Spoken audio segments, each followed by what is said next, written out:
Hey there. Well, this week we're going to step into one of the hardest parts of forgiveness, forgiving others. You see, Jesus makes it clear grace is not meant to stop with us, that we're to extend forgiveness to others. Matthew chapter 18, Peter asked Jesus this question. It says that Peter came to him and asked, Lord, how often should I forgive someone who sins against me?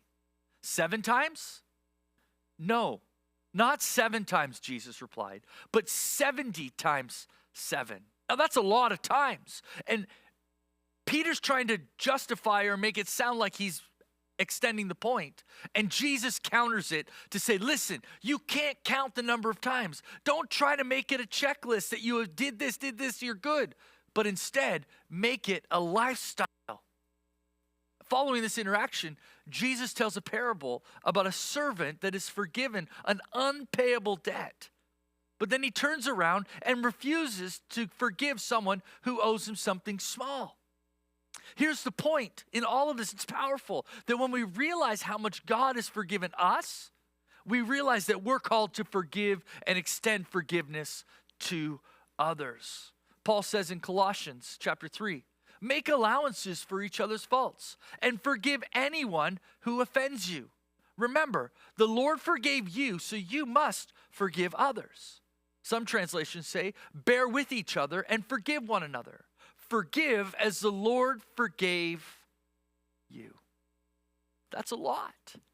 Now, what I want to be clear about is this. Forgiveness is not saying what happened was okay, but forgiveness is releasing the person into God's hands.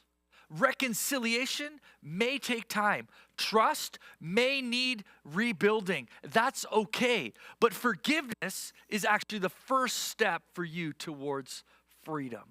Unforgiveness keeps us chained to the hurt, but forgiveness unlocks the door and releases us. A singer-songwriter by the name of Matthew West wrote a song called Forgiveness. Listen to the words in his verse. It says, it'll clear the bitterness away. It can even set a prisoner free. There is no end to what its power can do. So let it go and be amazed by what you see through eyes of grace. Because the prisoner that it really frees is you. I like to think about forgiveness this way. It's this path of walking in forgiveness daily. So we close by asking this question. Who do you need to begin releasing to God?